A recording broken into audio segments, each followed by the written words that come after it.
Եվրոպացի եւ արաբ դիվանագետներին թույլ չեն տվել մտնել Հորդանանի արևմտյան ափին գտնվող Ջենինի փախստականների ճամբար, նախազգուշացնող կրակահերթ են օդ հարձակել։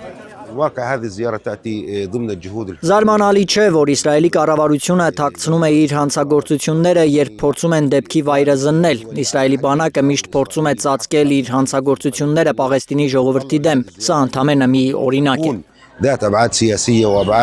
Իսրայելի արտգործնախարարության պարզաբանմամբ իրենց զորքը նախազգուշական կրակ է բացել, որպեսզի պատվիրակությունը չշեղվի երթուղուց ու չմտնի վտանգավոր տարածք։ Կրակոցների պատճառով են հետ դարձել պատվիրակության անդամները, իսկ այդ ընթացքում Ջենինի փախստականների ճամբար են մտել իսրայելցի զինվորները։ Նրանք 9 մեքենայով շրջափակել են Դամասկոս սրճարանը ու 2 մարդու ձերբակալել։ Միջև ատամները զինված զինվորականները տարել են նրանց, աչքերը կտորներով կապած։ Մենք աշխատում էինք մեր խանութներում, տեսանք, որ մեքենաներ կանգնեցին, զինված մարդիկ դուրս եկան, 8 կամ 9 մեքենայով էին, հետո սրճարան ներխուժեցին այս դռնով։ Ձերբակալվածներին ՑՀԼ-ը մեղադրում է Համասի հետ կապի համար։ Իսրայելի պաշտպանության բանակի տվյալներով վերջին շաբաթվա ընթացքում 70 հետախուզվող է ձերբակալվել։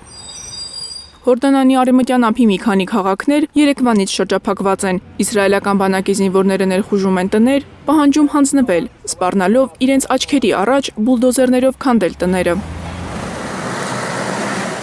Իսրայելը մարտից փակել է դեպի Գազա շարժվող մարդասիրական բեռնատարների ճանապարհները, պնդելով, թե Համասը թալանում է պարենը։ Երկուշաբթի Նեթանյահուն համենայն դեպս թույլատրել է որոշ քանակությամբ պարեն մտնի Գազա։ Գազայի հատվածի բոլոր տարածքները կանցնեն Իսրայելի հսկողության տակ։ Մենք պետք է կանխենք հումանիտար ճգնաժամը։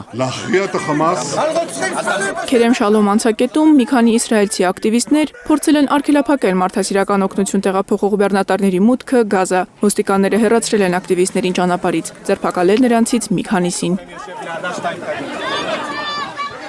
Անցակետից մի քանի կիլոմետր հեռու դատարկ կացաներով մարդիկ հերթ են կանգնել մի շերեփ ապուրի համար։